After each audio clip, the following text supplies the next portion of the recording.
Hey guys, Jeremy here with Simple Life. Welcome to another little tutorial video. In this video, we are going to look at making a Kydex sheath. Now I'm actually releasing this video at the same time as the video where I actually make these knives in this video. So if you haven't checked that video out, feel free to check that out. 2 videos, 1 day, it's crazy. So we're going to walk through the very basics of making a Kydex sheath. And this right here, this first step, is probably the most important. When you're doing Kydex, you need to protect your blade.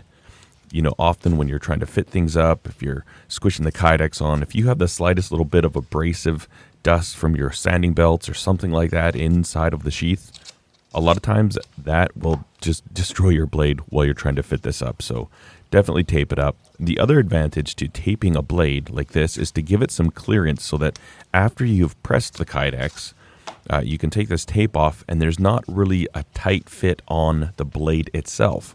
See, the way we want this Kydex sheath to work, we don't want the retention to come from the blade. We want it to come from this upper portion of the handle. Now you see I'm actually taping that off there as well because I don't want it rubbing too hard. You know, depending on the shape of the knife and what that portion of the handle looks like, you can actually have quite a bit of rubbing when you're putting the knife in and out. So I always like to put a little bit of clearance on the handle itself. And usually I'll do that with just a single piece of painter's tape. And then for the blades, I usually do 3 pieces of painter's tape on each side, sometimes 2, but usually 3.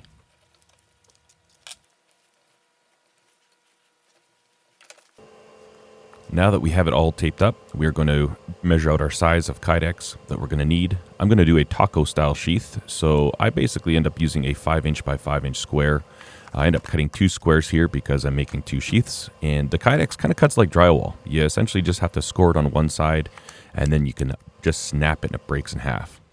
Now we're going to set this in the toaster oven at 300 degrees Fahrenheit, and you're going to want to stay here. You don't want to walk away. This stuff will go from being the perfect temperature to destroyed in a matter of moments. So once it's like a wet lasagna noodle, that's about the right consistency you want. And then we're going to put it into our Kydex press. I've got a video about this Kydex press. I'll link that in the description. And then you'll notice I'm kind of pulling the knife, pushing the spine into that back part that we had folded over. I just want to make sure I get a really nice custom fit, and that essentially that back part where the spine is, that's going to be like right up against it. So we're not wasting space and making the sheath bigger than it needs to be. So coming out of the press, it looks really good. We've got some nice definition there. And again, this area right in there and there, those are the places where we want the retention of the sheath to be. And I think it's looking pretty good. And with that tape on there, we should have a lot of clearance for the blade.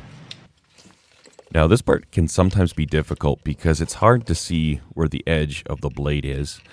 You'll notice I'm kind of holding the sheath at a 45-degree angle. I'm just playing with the light that's available to me so that I can get that clear definition. If I were to look at this flat on, I wouldn't really see it so well. But it's kind of important. You want to be able to follow the line of your blade as much as possible. And then here, we're just going to kind of measure out the spacing for the eyelets that we're going to put in. I ended up doing about 1 1/8 inches in between.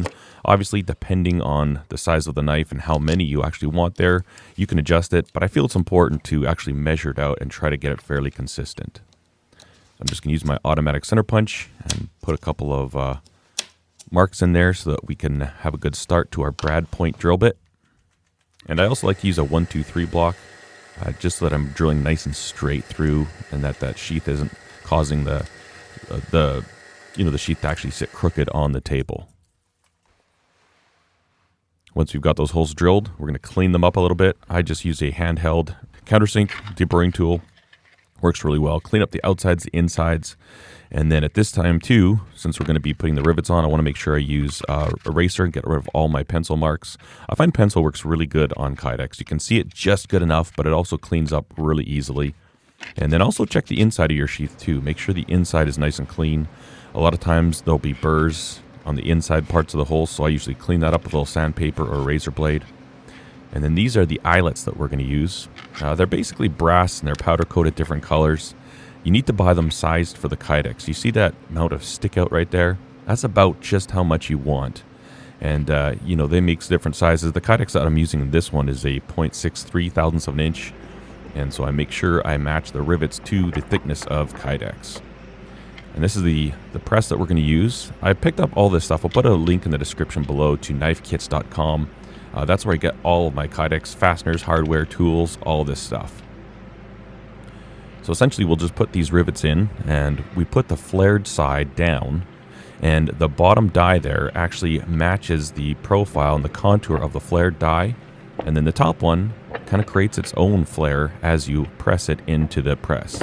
Now this was kind of a custom made press that I did. This was an arbor press, and I modified it to hold these dies, but they're fairly easy. You can also use a drill press. Good tip from Jeff Fader of Fader Knives.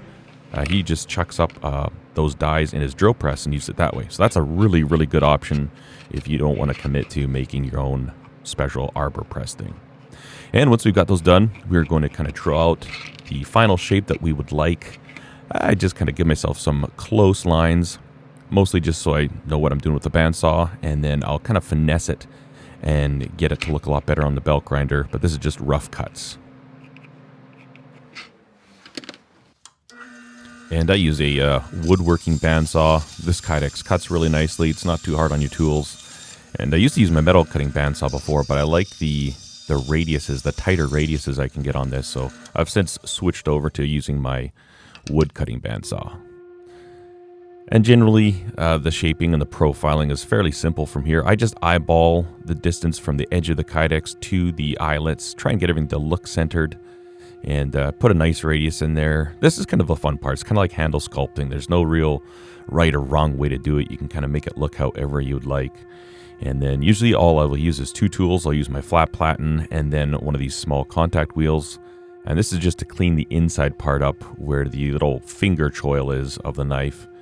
I kind of keep it looking nice. And then I'll also use this slack portion of the belt there too, just to kind of even out that radius.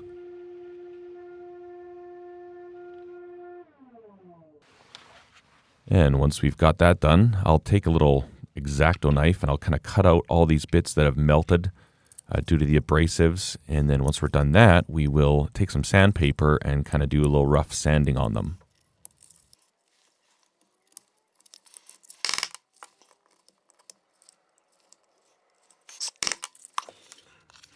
Now, before I take the tape off, I like to do a general quick fit just to see what it's like and get an idea for the retention. Now, that one was way too tight, so I actually am going to take a little bit more off right here. And again, that part there where it kind of wraps around the handle, that is probably the most important part of the retention. So off camera, I kind of ground that down a little bit, made a couple tweaks, and then now I'm just going to use some emery paper and just kind of clean up these edges, take care of any burrs. With this step 2, watch out for the eyelets because you don't want to scratch your paint off of them. There can be a real pain to replace. Now this next bit is kind of a personal preference, but I kind of like my edges of my Kydex to be nicely finished and shiny. And what I'll do is I'll just take a buffing wheel with some black polishing compound, and then for the inner radiuses there, I'll use one of these felt bobs on my Fordham. And really this works really nicely.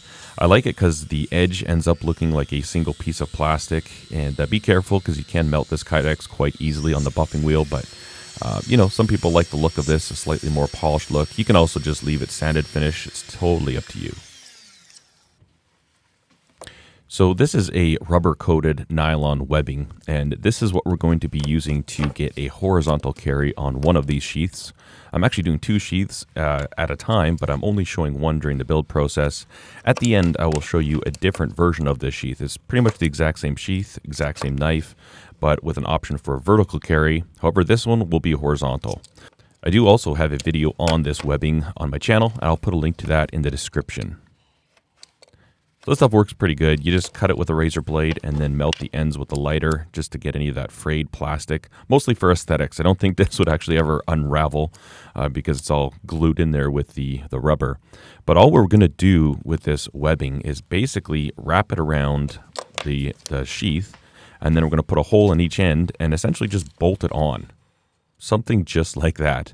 And we're going to do 2 of them. So each strap is going to be a slightly different length just to compensate for the curvature of the sheath. We want, the knife to lay horizontal and to be even with the belt. And so we end up making the one that's closer to the middle of the sheath a little bit shorter just so we can keep a nice level, even line there. And this stuff punches out fairly well. I had another block of plastic that I used to punch onto, like a cutting board, and I seem to have misplaced that. That works a lot better than this wood that I'm using. This wood is way too soft and it kind of dense, doesn't cut nice and clean. But a cutting board or something like that is ideal. I didn't want to use the cutting mat underneath there because these punches will punch right through there, and this was kind of a newer one, so I like to get a little bit of use out of them before I start using them to cut and punch right through. And here you can kind of see me estimating how much shorter I want the second one to be. Again, I've made quite a few of these style of sheaths, so it's kind of second nature, but just kind of play with it and you'll figure it out. So here we're going to do a test fit up, bolt these things on, and I also want to make sure that I don't have any of the strap hanging down past the edge of the sheath. And if I do, I can just kind of trim it. I'll mark it in there. Sometimes I'll actually cut these the ends at a curve to match the curvature of the sheath. And I'm actually going to do that here. You'll see me marking it out. And just, you can kind of play with these things, dress it up however you see fit.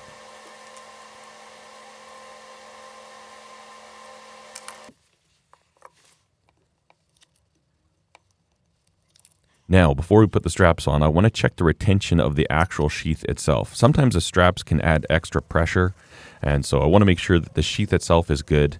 And we're going to put it in here, click it in, and it's rattling.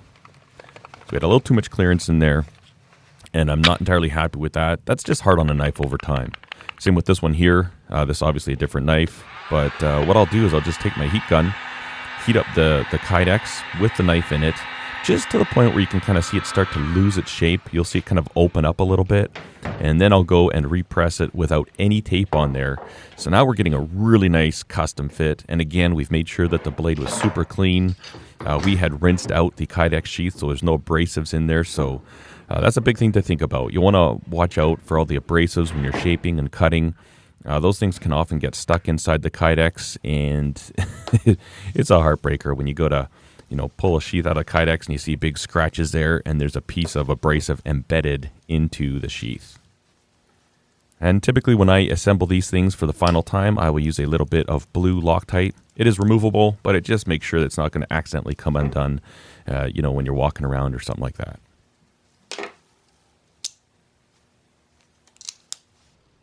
Well, there you have it, a horizontal carry. Very, very simple, but very effective. And, you can adjust this for the size of belt that you want. Forward, backwards carry, you name it, you got it. This thing works fantastic. And again, other options is to a vertical carry, and that is just as easy as swapping out the fasteners and putting in a vertical carry clip. Again, I've got all the information on these parts and pieces, so go check that stuff out. Hopefully this video helps you out, and I hope you enjoyed it. I thank you so much for watching. Cheers.